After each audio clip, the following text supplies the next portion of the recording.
is a lawyer whom I've known for the last 30 years.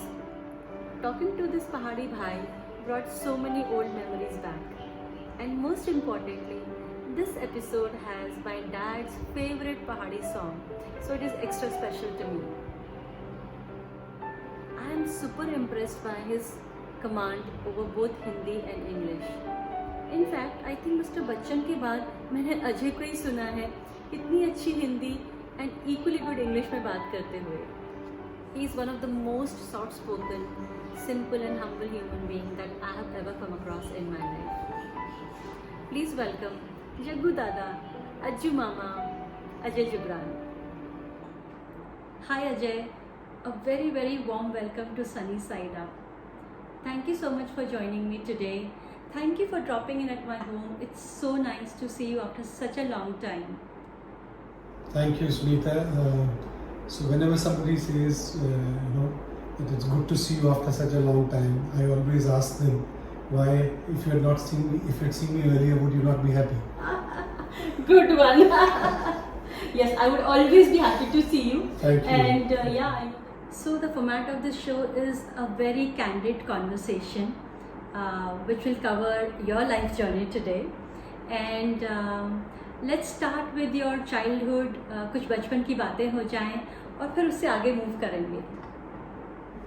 I had a very good childhood. I was fifth in a lot of six, and therefore pampered quite a lot, and good fun. We were doing all sorts of tricks. My Dada had made a small orchard for us, which he left behind. So we all had our own trees. Wow. So we named the trees after brothers and sisters, and we would make small niches on the trees where we would put salt in the event that we climbed up, and we ate a little bit of the guava or the mango. That's a memory. Then there was a little pond where the frogs would be there, and the dragonflies would be there. And then there were beehives in some of the trees there. Great time. It's absolutely from playing marbles to gilli danda to kho-kho to playing cricket, breaking the windows and doing all sorts of things. Wow. So basically पूरा nature में आपका बचपन बीता है. Trees चढ़ पाते थे? Yes. Trees बहुत चढ़े, बहुत गिरे. और चोटें लगी खूब? चोटें लगती रहती थी, छोटी मोटी हमेशा लगती रहती थी. तो कहते हैं कि जो चढ़ेगा वो गिरेगा, नीचे से तो आम गिरेगा नहीं. एक अनुभूति भी है कि प्रयत्न करेंगे तो विफल भी होंगे और सफल भी होंगे. नीचे बैठे रहेंगे तो सफल तो नहीं होंगे और हो सकता है चोट भी ना लगे, लेकिन सफल भी आगे नहीं बढ़ेंगे. 6 भाई बहन के बीच में, नेचर के बीच में आपका बचपन गुजर रहा है. तो थोड़ा बहुत मदर, फादर और ये जो 6 भाई बहन हैं, sharing, caring for each other, उसके बारे में भी थोड़ा बहुत शेयर कीजिए. जैसे देखिए, आज का जो ज़माना है जिसमें 1 या 2 बच्चे हैं और सारे परिवार की चिंता उन बच्चों के विषय में है. मुझे ये भी पक्का पता नहीं कि मेरे पिताजी को ये पता हो जब मैं यंग था कि मैं कौन सी क्लास में था. हम सब पढ़ रहे होते थे और वो एक दिन आता था रिपोर्ट कार्ड दिखाने का, साइन करने का, जिसमें कभी कभी थोड़ी डांट पड़ती थी, कभी कभी पीठ थपथपाई जाती थी. उसके अलावा पिताजी को शायद पता नहीं था कि कौन सी क्लास में कितना पढ़ रहे हैं. शेयरिंग का तो ये हिसाब था कि वो सीख गए, आप कहते हैं, मतलब व्यवहार में आ गया. कि मान लीजिए कि शरबत है, आपको रूह अफ़ज़ा याद होगा, रूह अफ़ज़ा बना तो फिर वो एक जग भर के बना और फिर वो 6 ग्लास लगे, फिर उनमें डाला गया. और उसी तरह से मिल्क शेक बना तो मिल्क शेक वही होगा.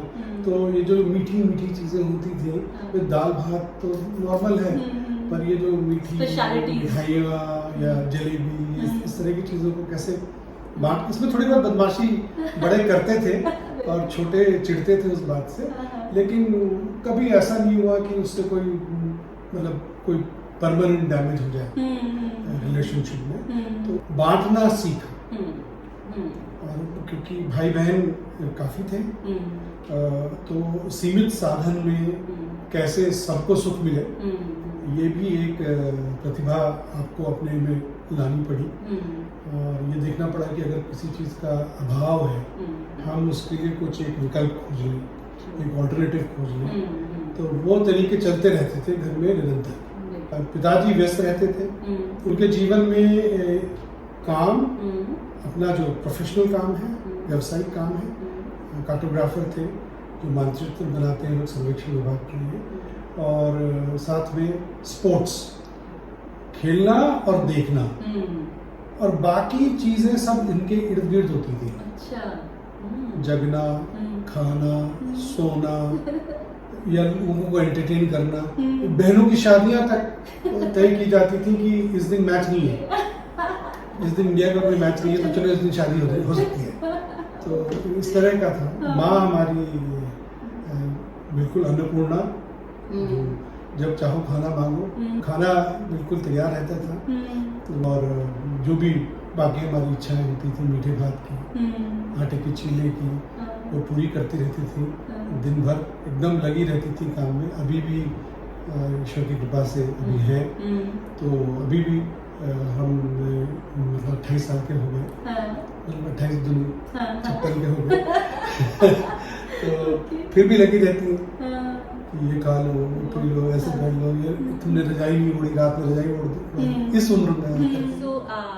तो आपका बचपन अपने भाई बहनों और बेबी एक्सटेंडेड कजन्स के साथ बीत रहा है, और अब थोड़े से बड़े हो गए हैं, तो वो एक करियर का स्ट्रेस, वो एक कॉलेज, कौन सा सही कॉलेज, कौन सी डायरेक्शन में जाना चाहिए, वो सब आपको किसने गाइड किया?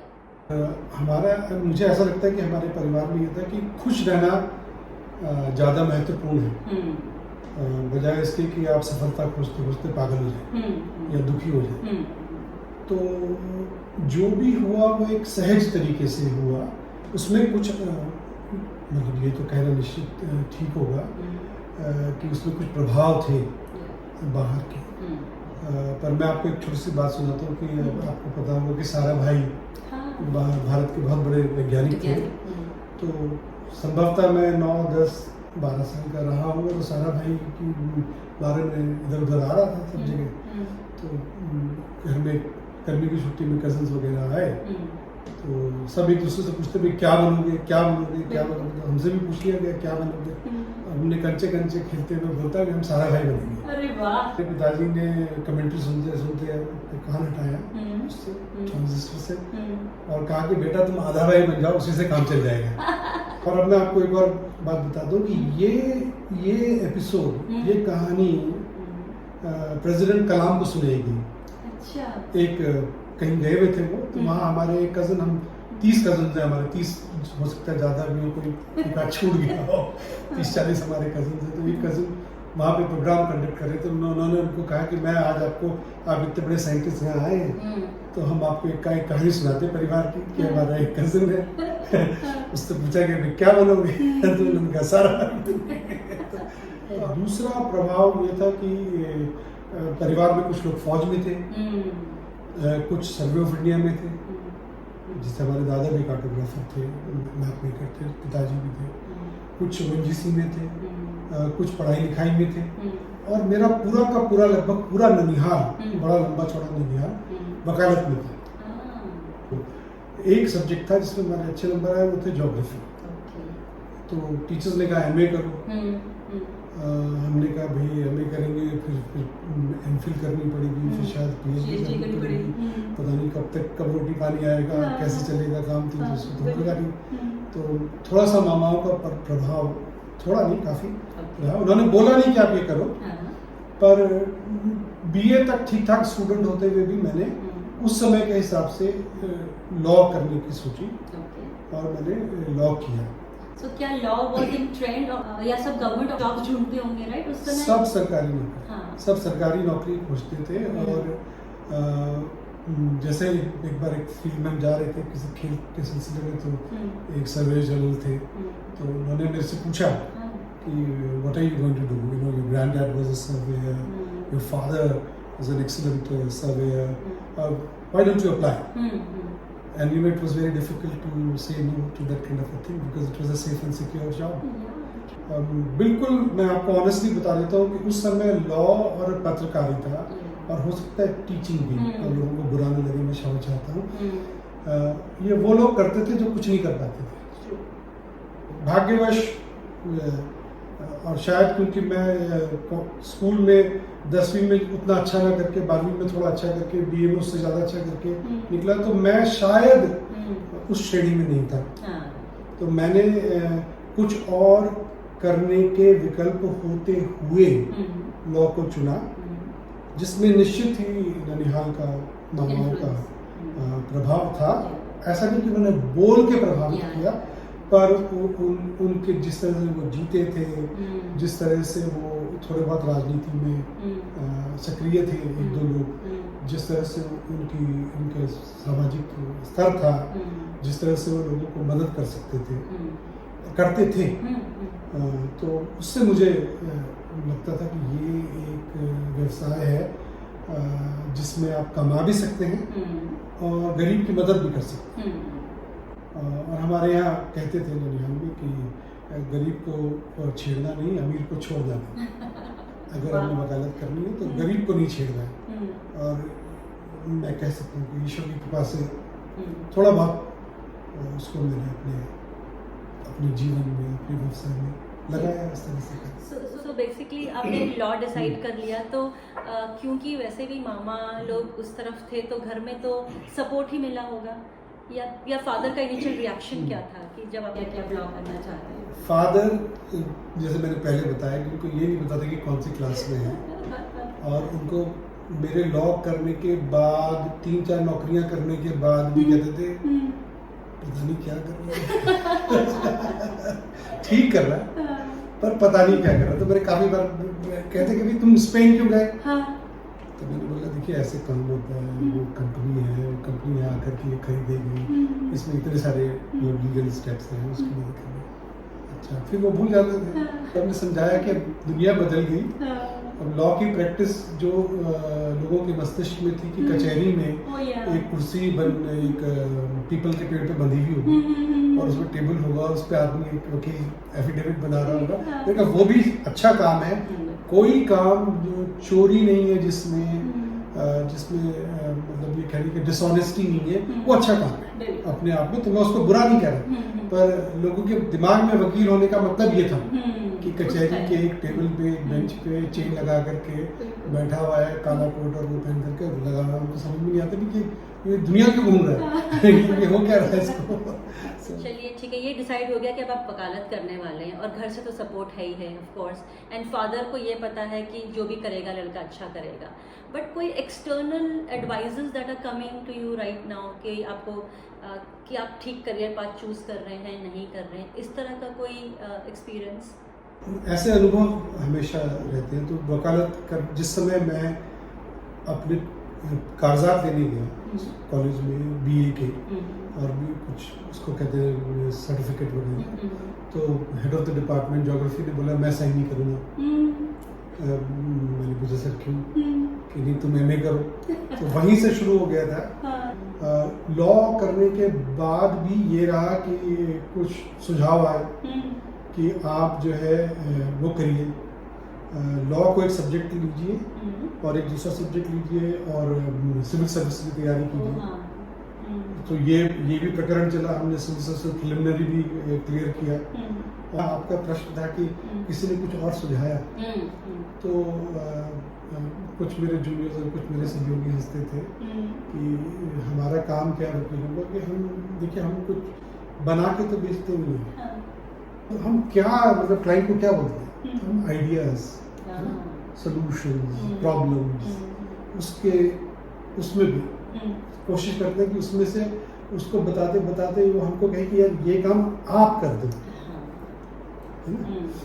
तो पता नहीं कैसे मैं बहुत अच्छा करता था।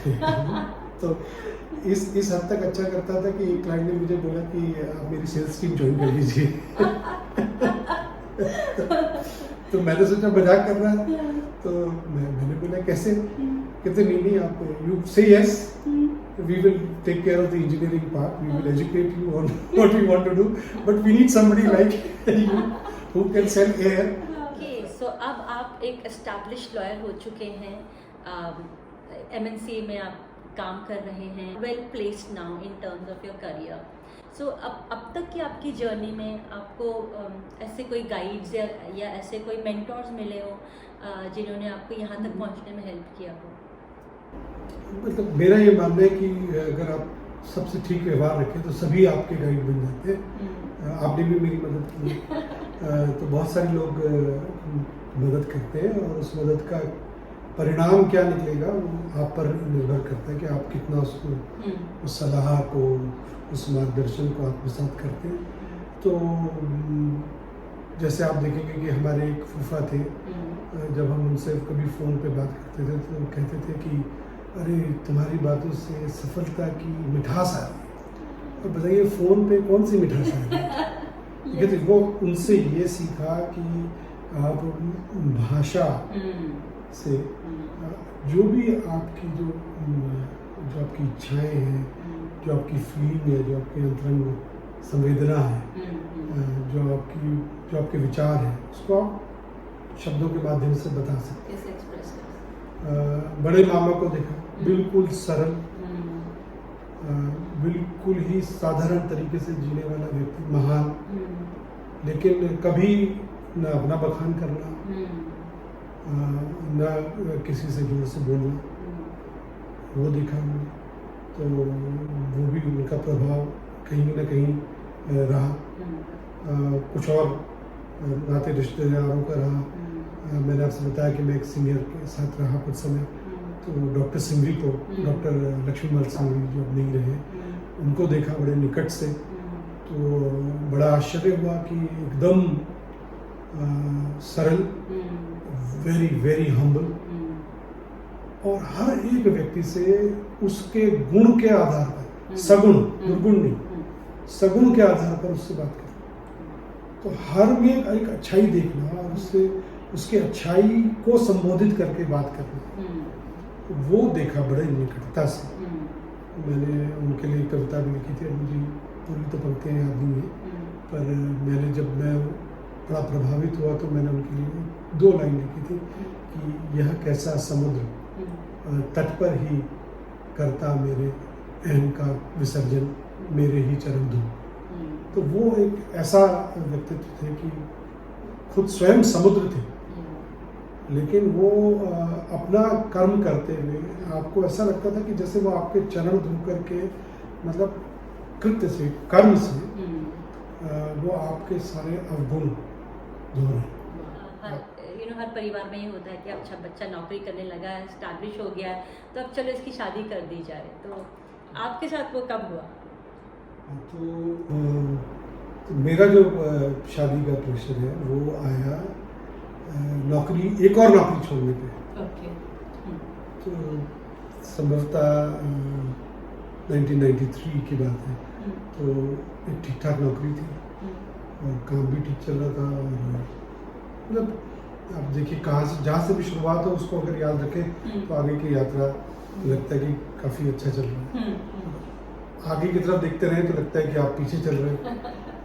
तो शायद परिवार वालों को लगा कि अरे अब तो जैसे आप कहते हैं सेट हो गया, हल्का सेट हो गया। अचानक उनको पता चला कि उसने नौकरी छोड़ दी। तो पता चला कि ये तो गड़बड़ हो गई, ठीक ठाक चल रहा था, अचानक नौकरी छोड़ दी। तो बोला कि भाई नौकरी छोड़ी, दूसरी लेने के लिए छोड़ी है, दूसरी जगह जा रही है। तो उन्होंने कहा भी दूसरी जगह जाने से पहले तुम शादी के लिए हाँ करो। तो जैसे कहा जाता है हमारे परिवारों में कि शादी करने से स्टेबलाइज हो जाएगा बच्चा, तो बच्चा क्या बड़ा। तो उस समय प्रेशर आया, और जैसा होता है घर परिवारों में, बहन की रिश्तेदारी हो या भाई की हो या भाभी की हो, तो उसी में रिश्ते खोजे जाते हैं। तो हमारी बड़ी बहन की दूर की रिश्तेदार जो थी, उनके परिवार से हमारी पत्नी है। तो शादी हुई 1994 में। तो अब हमने बात कर ही ली है कि अब आपकी लाइफ में मोना आ गई हैं, तो वो किस तरह की लाइफ पार्टनर है? क्या आप लोगों की इक्वेशन है? Very kind hearted, very loving towards family, for small animals in the house, तो वो उनका दायरा घर का दायरा, तो वो गृह मंत्री है। अच्छा। प्रधानमंत्री भी हो सकते हैं। हाँ। मैं जो हूँ विदेश मंत्री हूँ। तो ये बताइए, जब आप एक बहुत अच्छी एमएनसी में जॉब कर रहे हैं और अब आप कह रहे हैं कि अब आप अपनी प्रैक्टिस शुरू करना चाहते हैं, अपना काम शुरू करना चाहते हैं, तो उस समय उनका किस तरह का सपोर्ट रहा आपको? तो एक अजीब सी स्थिति थी कि आपको भी जान के आश्चर्य होगा कि क्लाइंट पहले आगे, प्रैक्टिस बाद में शुरू हुई। ओह अच्छा, ओके। तो अभी कुछ इश्यूज चल रहे हैं और कोई कहीं खींच रहा है, तो एक फर्म कह रही है कि आप हमारे साथ आ जाइए। तो ठीक है, चलिए, कुछ पता नहीं है क्या करना है, पर वो भी सोच रहे हैं। तो एक हमारे क्लाइंट होते थे, आप भी उनको जानती हैं, प्रोग्राम में नाम मेंशन करना ठीक नहीं होगा, हाँ। तो मैं उनको मिलने गया। अच्छा। तो मैंने उनसे बोला कि मैं ये करने जा रहा हूँ, मैं फला के साथ काम करूँगा। तो उन्होंने मेरे से कहा, Ajay, I will not give you work. मैंने कहा, मेरे को बड़ा दिल को धक्का लगा कि मेरे को काम नहीं दे, तो मैं इतना अच्छा वकील। तो मैंने, लेकिन मैं थोड़ा जिद्दी था और मजे में रहता था क्लाइंट के साथ, तो मैंने बोला क्यों?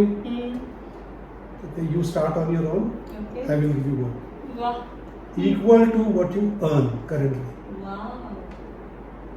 but if you go with somebody else, I will not give you work because then you will be underachieving. तो मुझे ये बोध था कि मैं ये कर सकता हूँ, लेकिन आप सोच लीजिए कि मैं एक छोटा सा हनुमान हूँ, समुद्र तट पे बैठा हूँ, तो मुझे कहा जा रहा है कि आप ला नहीं सकते हैं। मुझे भी लगता है कि मैं ला नहीं सकता हूँ, पर वो एक व्यक्ति होता है जीवन में जो वो आए और वो ये कहे। उन्होंने वो कहा तो मुझे बड़ा हिम्मत हुई कि इतना बड़ा क्लाइंट मेरे को बोल रहे हैं कि जितना तुम अभी कमा रहे हो उतने की चिंता मत करो, लेकिन अगर तुम कहीं और गए तो मैं तुम्हें काम दे दूंगा। अब ना मेरे पास चेयर, ना टेबल, ना कंप्यूटर, ना सेक्रेटरी, और ना अभी तक सिंगल फिंगर टाइपिंग करती। और जिस दिन मैंने अपना काम शुरू किया तो 2 क्लाइंट का काम मेरे पास था, और मेरे आंखों में आंसू थे क्योंकि मेरे को टाइप करना नहीं आता था। सलाह देना आता था, पर अपने आप मेमो प्रिपेयर नहीं करते थे, डिक्टेट करते थे। तो फिर खोजा गया भी कि कोई सहायता के लिए, तो फिर वो जूनियर्स जुड़ते चले गए, जूनियर्स चढ़ते जुड़े खूब ज़्यादा। वो बेचारे इतनी मेहनत करते, तो नए क्लाइंट्स भी आने लगे उनके थ्रू, छोटे बड़े, धीरे धीरे करके तो कारवां बढ़ता गया। ऐसे जर्नी शुरू हुई। तो किसी को पता नहीं चला कि ये ट्रांजिशन हो गया। ट्रांजिशन का पता तब चलेगा जब कोई गैप हो जाए। जब मैं 10 रुपए कमा रहा हूँ और मेरे वो 5 हो गए, तो घर परिवार को पता चलेगा कि ये 5 गायब हो गए, ये क्या हुआ। लेकिन अगर वो 10 के 20 बन गए तो घर में तो पता ही नहीं चलेगा उस सिचुएशन का। फिर हमने अपना घर लिया, घर को सेटअप करना, जबकि काम भी चलना है और उसके लिए कुछ डिस्टेंस ड्राइव भी करना है। फिर दिल्ली में जो काम करेगा, आपको अगर 1990s का दशक याद हो तो आप रहेंगे दिल्ली में, लेकिन आपका क्लाइंट फरीदाबाद, नोएडा, गुड़गांव, गाजियाबाद, सोनीपत कहीं भी हो सकता है, क्योंकि काफ़ी सारी ऑटोमोबाइल इंडस्ट्री, इनका काम बढ़ रहा था उस समय और हमको सबको जाना पड़ता था। तो ऐसी भी स्थिति रही कि दफ्तर 4 बजे गए, तो जो 4 बजे जाएगा तो 5 घंटे और लगाएगा उधर पे जाएगा। सो ये सारे प्रेशर, और हम तो छोटे शहर से हैं, तो अगर कोई जैसे उस छोटे शहर में बीमार भी हो जाए दुर्भाग्य से, तो दिल्ली एक केंद्र है, तो दिल्ली में वो अस्पताल आएंगे। और ईश्वर की कृपा से हम इस तरह का जीवन जीते हैं कि जिसमें सभी परिवार, सब लोग परिवार, तो परिचित हो अपरिचित हो, वो अगर बीमार है तो हमारे एक उत्तरदायित्व है कि उनके लिए कुछ करें। तो वो काम घर में कौन करेगा? पत्नी करेगी। आप बाहर जाके प्रयत्न करेंगे। उन्होंने अपनी नौकरी भी छोड़ी, तो वो भी एक बहुत बड़ा त्याग है कि आप अपनी नौकरी छोड़ करके, और तो जो लोग आए तो कुछ रिश्ते दिखाने वाले लड़की लड़के, उनका काम भी होगा घर में, कुछ एग्ज़ाम देने वाले आएंगे, कुछ इंटरव्यू देने वाले आएंगे, कुछ बीमार लोग आएंगे, तो हमारे परिवारों में ये चलता है दिल्ली तो मतलब उनका पूरा सपोर्ट था जो हाँ, तो वो सब उन्होंने मैनेज किया। और ये भी जो एक्स्ट्रा समय घर से निकल के लग रहा था, तो उसमें मतलब इतना जो अगर कहें कि किसी तरह का प्रोटेस्ट या प्रतिकार नहीं हुआ। तो बेसिकली वाइफ का सपोर्ट, फैमिली का सपोर्ट है आपको, और आप सफलताओं की मंजिलें छू रहे हैं और सब कुछ अच्छा चल रहा है। But any regrets that you have that you want to share? Difficult question लेकिन हाँ, मतलब इसका ईमानदार उत्तर तो ये होगा कि रिग्रेट्स हैं, लेकिन वो सफलताओं और खुशियों के मुकाबले इतने कम हैं कि वो खलल नहीं डालते जीवन में। मैं रिग्रेट से ज़्यादा उनको कहूँगा असमर्थता, इनेबिलिटी। तो एक हाल ही में जैसे मैंने किताब उस पर आएंगे हम बिल्कुल। किताब लिखी, तो किताब लिखने के दौरान और किताब लिखने के बाद ये लगा कि ये किताब मैं संभवतः आज से 30 साल पहले भी लिख सकता था, लेकिन मैं उसको शायद टालता रहा, या शायद मुझे लगा कि मैं नहीं कर सकता, या मुझे वो उस तरह का क्लाइंट नहीं मिला जिसने बोला कि भाई तुम लिखोगे तो मैं काम दूंगा, ऐसा नहीं हुआ। तो एक की कुछ चीज़ें देर में की, कुछ चीज़ें आती नहीं, जैसे कि दो बाई टांगे हैं, अंग्रेजी में हिंदी में बोला, two left foot, I am also that's in that category. एक वो नाचना नहीं आता, पहाड़ी डांस में कर लेता हूँ।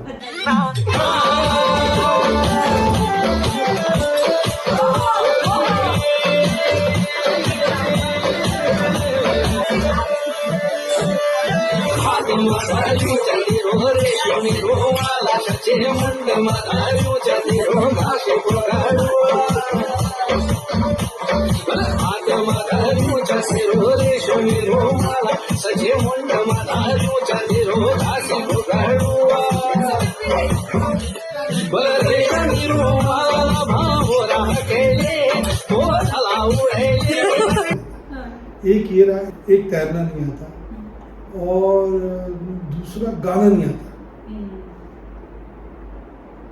तो जैसे मैंने कहा कि रिग्रेट कहें, असमर्थता कहें, इनेबिलिटी कहें, और ये तो निश्चित है कि कभी ना कभी लगता है कि ये करना चाहिए था, ये नहीं किया, या इसकी मदद कर सकते थे, नहीं कर पाए, या पूरी तरह नहीं किया, या झिझक गए।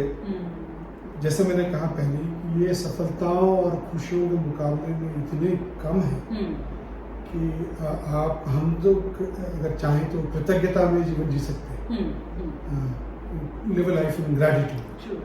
कि अगर आप अपनी यात्रा को देखें तो जहाँ से आपने प्रारंभ किया और जहाँ आप हैं, जहाँ सुनीता आपका सनी साइड अपने इंटरव्यू ले रही है ना, छोटा मोटा चैनल थोड़ी है आपका, तो ऐसा हो रहा है आपके साथ। तो ये अपने आप में एक सफलता है। और किसी एक शायर ने कहा कि हर किसी को मुकम्मल जहाँ नहीं मिलता, तो है रिग्रेट, पर ऐसे भी नहीं है कि जो रोज आपके तकिए पे आ जाए। हाँ, रिग्रेट्स की बात करते समय आपने अपनी एक किताब के बारे में मेंशन किया है जो आपको लगता है कि आपने थोड़ा और पहले पब्लिश कर देनी चाहिए थी। तो चलिए उस किताब के बारे में बात करते हैं। मैंने तो वो पढ़ी ली है, ये है वो किताब, अतरंग सतरंग। जितना खूबसूरत इसका ये कवर है, उतनी ही खूबसूरत इसके अंदर अजय की लिखी हुई कविताएं हैं, कोई 150 plus, And the best thing is it is all in Hindi. So thank you so much, Ajay, for bringing Hindi back in my life. And let's talk a bit about it. How did all this happen? How did this book come about? अब कविताएं में हल्की फुल्की, जैसे इसमें मैंने प्रस्तावना में भी आपने देखा होगा, प्रारब्ध में भी देखा होगा, लिखा कि हल्की फुल्की लिखते रहते थे। पर कभी एक ऐसा प्रयत्न नहीं किया कि प्रकाशन की ओर जाए। चीनी वायरस जिसको आप कोरोना कहना चाहते हैं, तो कोरोना की करुणा है कि उसमें दुख भी है और सुख भी है। दुख से कविता भी निकलती है, एकाकीपन से कविता निकलती है। तो जब तालाबंदी हो गई तो हम घर में बैठ गए।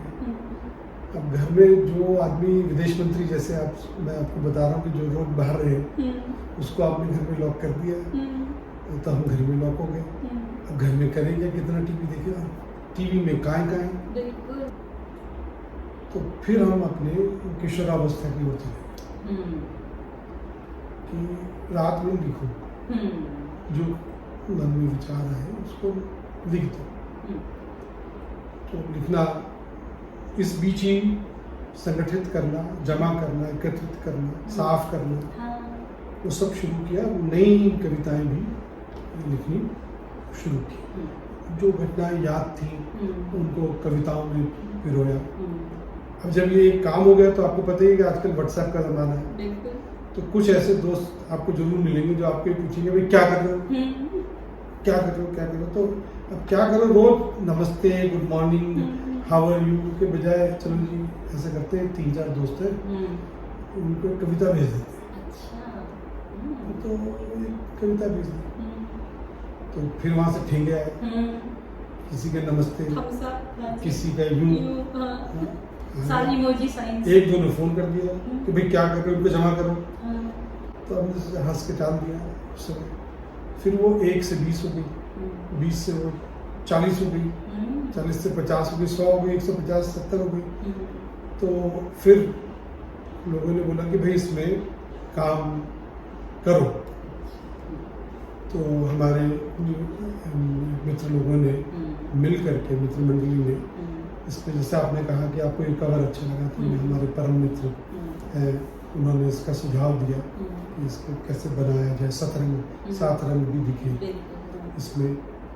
शीट, इसका टाइटल क्या हो, इस पर विचार हो, इसके जो कंटेंट है इसको कैसे लिखना एक बात है, उसको एक तरह से लगाना, संजोना, ये सब यात्रा चली।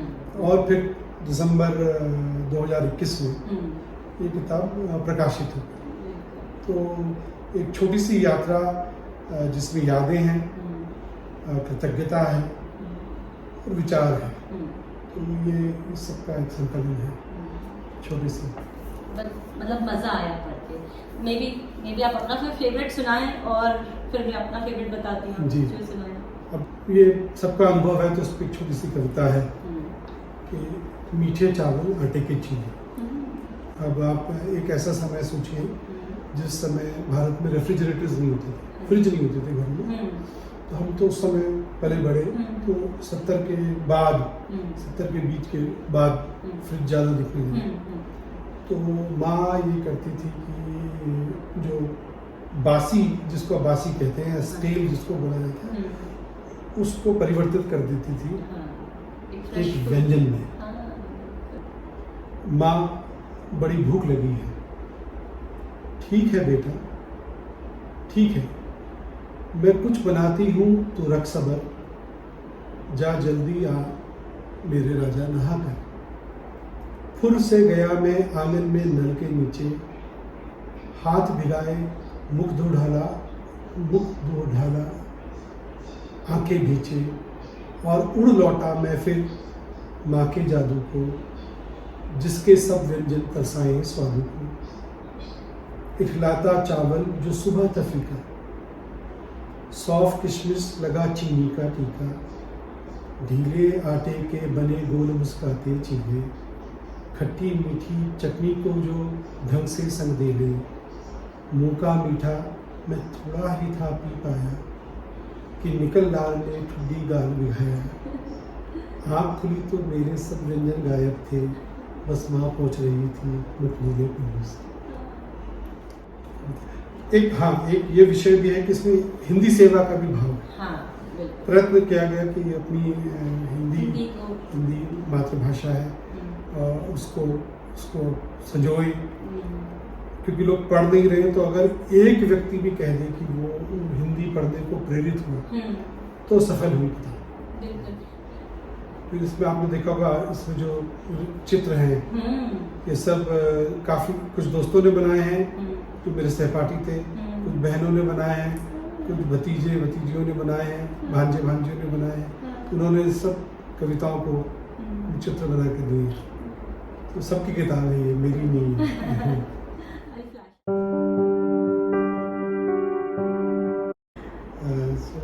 हमने इस दौरान काफ़ी बार कृतज्ञता की बात की, और किताब में भी कुछ भाग है जिसमें कृतज्ञता का भाव दिखेगा लोगों के प्रति। तो मैं अगर कहूँ कि ये फहरिस्त, ये लिस्ट बहुत लंबी है, और सबको अगर सबका नाम ना लिया जाए तो गलत भी हो सकता है, तो थोड़ा सा ध्यान से चलना पड़ेगा इसके लिए। तो माँ बाप से कृतज्ञता, भाई बहन से की कृतज्ञता, पत्नी बच्चे की कृतज्ञता, अपने मित्रों की के प्रति कृतज्ञता। हर एक का नाम लेंगे तो फिर गड़बड़ होती, कुछ छूट जाए तो नहीं करेंगे ऐसा। जो भी संग चले उन सब के प्रति कृतज्ञता। जो संग नहीं भी चले लेकिन उन्होंने अपने व्यवहार से या अपने किसी कार्य से कुछ सिखाया, उनके प्रति भी कृतज्ञता। मैं उनका भी कृतज्ञ हूँ जो साथ नहीं चले, जिन्होंने कठिनाइयाँ उत्पन्न करी हो संभवतः या विरोध किया। क्योंकि अगर सब चीज़ मीठी मीठी चलती रहे तो फिर मीठे का स्वाद खत्म हो जाएगा, तो थोड़ी कड़वाहट भी साथ चलनी चाहिए। तो उससे क्या होता है कि मीठे के लिए आपका मूल्य रहता है। पहाड़ का धन्यवाद अपने, क्योंकि वो सिखाता है कि कैसे खड़ा रहना है ना। तो वो उसका एक विशेष धन्यवाद। नदी का धन्यवाद जो आपको दिखाती है कि जल कठिन से कठिन जगह को काट सकता है, सबसे कोमल, और निरंतर चलता रहता है हिमालय से निकल कर समुद्र तक। और समुद्र में जब अपना अस्तित्व भी खो दे तब भी उस समय भी समर्पण के भाव से चलता चला जाता है। तो जो भी प्राकृतिक चीज़ें हैं, हवा हो, पानी हो, सबका धन्यवाद। That was my conversation with Ajay. He not only speaks very good Hindi and English, but he also writes equally well in both the languages. So watch out for his English poetry collection coming out soon. Until we meet next, look up at Sunny Side Up.